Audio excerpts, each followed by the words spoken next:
Mercedes ने भारतीय बाजार में एक और इलेक्ट्रिक कार लॉन्च कर दी है और वादे के मुताबिक ये है EQS 580।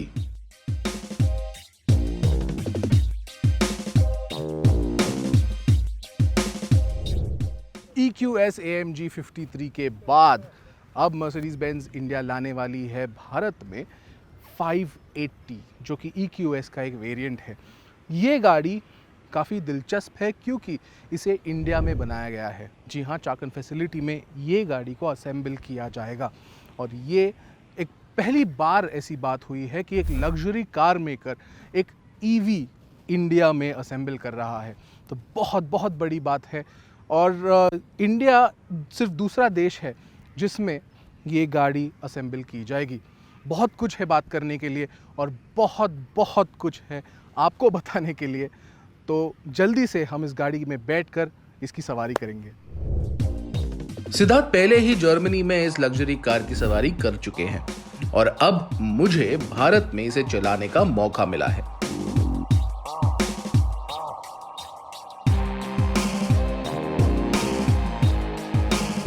एक 107.8 किलोवाट आवर की बैटरी पैक जाती है EQS 580 में।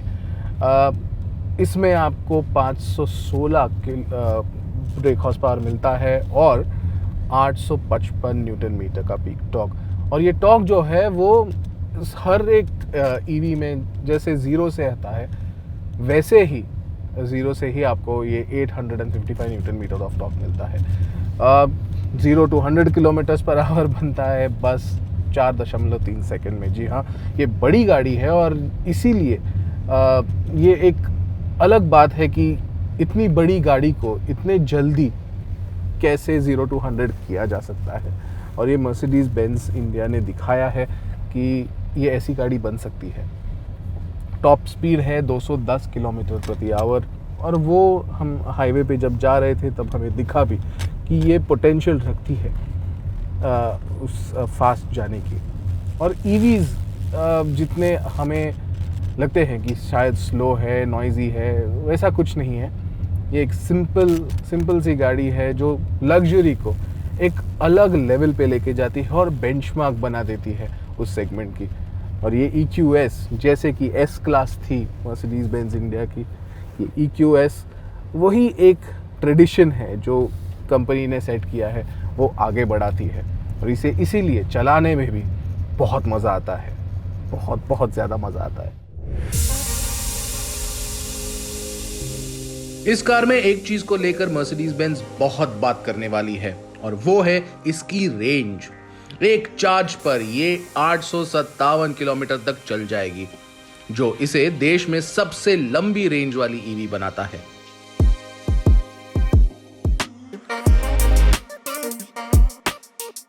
बारिश के मौसम का एक मतलब खराब सड़कें भी होती है और मुझे ये देखने का इंतजार था कि EQS इनका सामना कितने आसानी से करती है और क्या इसका ग्राउंड क्लियरेंस काफी है।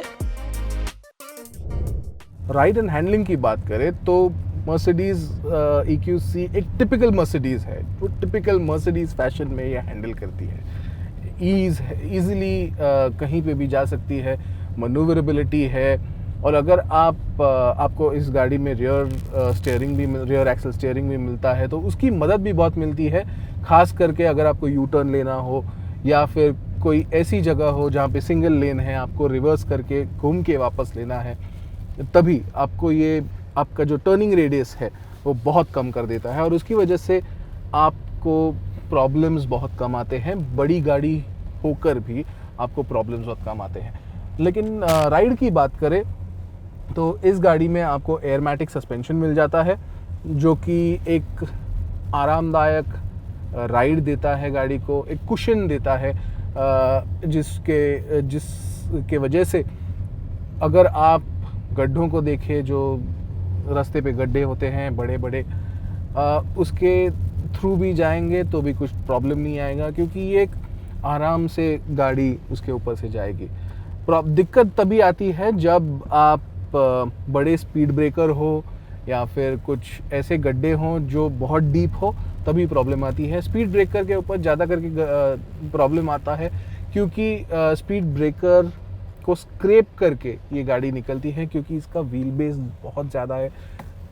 ये आपको पता है ये 5.2 मीटर्स की गाड़ी है, तो उतना व्हील बेस भी बड़ा हो जाता है और इसकी वजह से कभी कभी स्क्रैप हो जाता है। लेकिन इसमें एक लेवल है जो आप सस्पेंशन की लेवल जो चेंज कर सकते हो, 15 मिलीमीटर तक आप सस्पेंशन इसकी रेस कर सकते हो, लेकिन ये आपको फंक्शंस में जाके करना पड़ता है मैन्युअली, वो अपने आप से या फिर ऑटोमेटिकली नहीं होता है। तो वो आप कर सकते हैं, लेकिन ये बार बार आपको करना पड़ेगा अगर आपको स्पीड बम्प पे हो, नहीं तो अगर आप बड़ा स्पीड बम्प हो तो आपको टेढ़ा जाके फिर वापस घूम के आना पड़ेगा। ये एक ही दिक्कत है गाड़ी में, वरना ये हर एक रास्ते को आराम से ले लेती है और बहुत अच्छी तरीके से चलती है। यहाँ एयरमैटिक सस्पेंशन फिलहाल 500 ग्राहकों के लिए स्टैंडर्ड दिया गया है, लेकिन आगे क्या होता है, क्या ये ऑप्शन में मिलेगा, ये ग्राहकों की प्रतिक्रिया पर निर्भर है। लेकिन एक बात जो ग्राहकों को सबसे ज्यादा लुभाएगी वो है कार का कैबिन। जहां AMG वेरिएंट में एक स्पोर्टी एहसास था, EQS 580 में लग्जरी पर ज्यादा ध्यान दिया गया है। मर्सिडीज EQS की इंटीरियर की बात करें तो वो काफ़ी आकर्षक है, क्योंकि आपको 3 स्क्रीन्स मिल जाते हैं इस 56 इंच के हाइपर स्क्रीन में।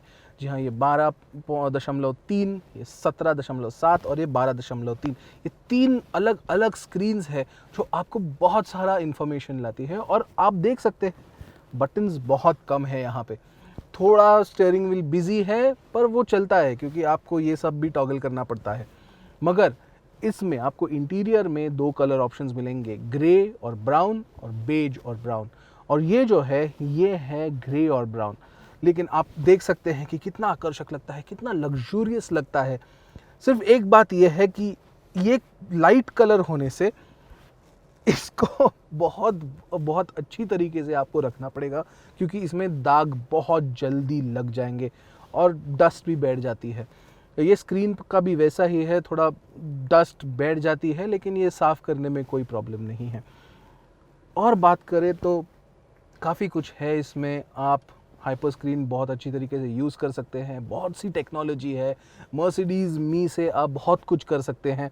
और हमने आपको ये सब कुछ बताया था हमारे हाइपर स्क्रीन के बारे में, लेकिन यहाँ बैठ के ऐसा लगता है कि आप एक यूरोपियन गाड़ी में बैठे हैं, लेकिन ये होती है असेंबल इंडिया में। और हाँ, ये अच्छी क्वालिटी की इंडियन मेड गाड़ी है। हमें हाइपर स्क्रीन के साथ गुजारने के लिए ज्यादा समय की जरूरत थी, क्योंकि यहाँ फीचर्स की भरमार है। यहाँ मर्सिडीज बेंज इंडिया की कई नई कारों की तरह मर्सिडीज मी कनेक्टिविटी फीचर्स भी दिए गए हैं।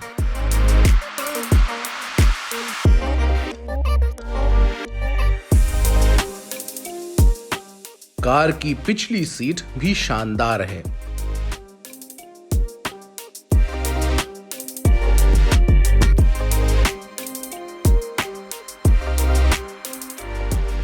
EQS की लेंथ जो हमने आपको बताई है वो 5.2 मीटर से थोड़ी ज़्यादा है, और इसकी वजह से आपको बहुत सारा स्पेस मिलता है गाड़ी में बैठने के लिए। आप देख सकते हैं कितनी अच्छी नी रूम है, कितनी अच्छी हेड रूम है, और शोल्डर रूम भी अच्छी है।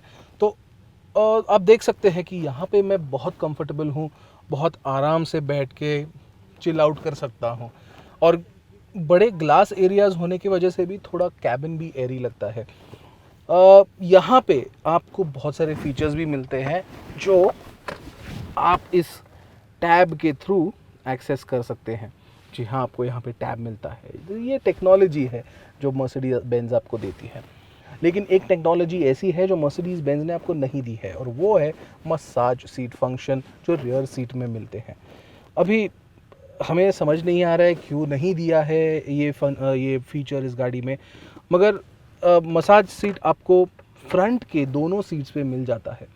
और ये एक ऐसी गाड़ी है जो आप शॉफर ड्रिवन करेंगे, आप ड्राइवर लेंगे और फिर चलेंगे, क्योंकि ये एक स्टेटस सिंबल जैसा है।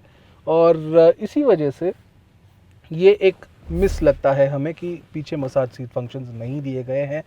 लेकिन यहाँ पे स्पेस की कोई दिक्कत नहीं है, और यहाँ पे बहुत ही आराम से आप बैठ के पूरी आपकी जो जर्नी है वो आराम से कंप्लीट कर सकोगे। लेकिन मर्सिडीज का मानना है कि EQS के मालिक पीछे बैठने से ज्यादा इसे चलाना पसंद करेंगे। हम शायद इससे इत्तेफाक नहीं रखते। सुरक्षा की बात करें तो यहां आपको 5 स्टार यूरो एनकैप रेटिंग के अलावा स्टैंडर्ड तौर पे 9 एयरबैग्स मिलते हैं। और हां, लेवल 2 ADAS तकनीक तो है ही, जो भारत में भी बढ़िया तरीके से काम करती है। कंपनी को EQS के AMG 53 मॉडल के लिए बढ़िया मांग मिली है और भारत के लिए आवंटित सभी कारें बुक हो चुकी हैं। वही 1,55,00,000 रुपए पर EQS S क्लास से भी सस्ती है और उसका एक कारण है।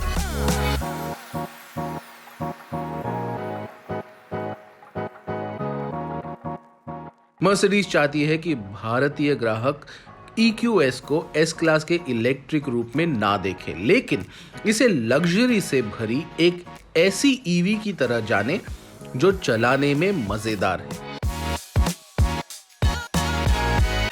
भारतीय मांग को देखते हुए लगता है कि EQS एक शानदार पेशकश है, चाहे आप आगे बैठे या पीछे।